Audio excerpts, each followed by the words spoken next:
بسم اللہ الرحمن الرحیم۔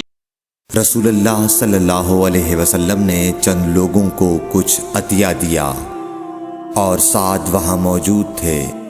وہ کہتے ہیں کہ رسول اللہ صلی اللہ علیہ وسلم نے ان میں سے ایک شخص کو کچھ نہ دیا، حالانکہ وہ ان میں مجھے سب سے زیادہ پسند تھا۔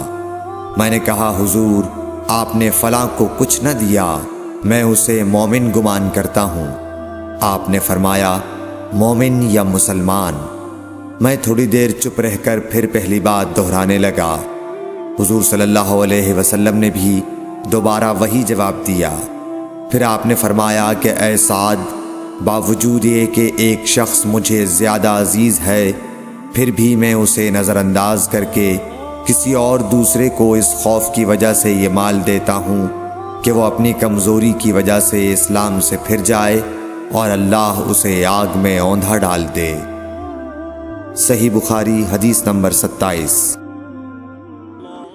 For more videos, subscribe my channel and also hit the bell icon, please.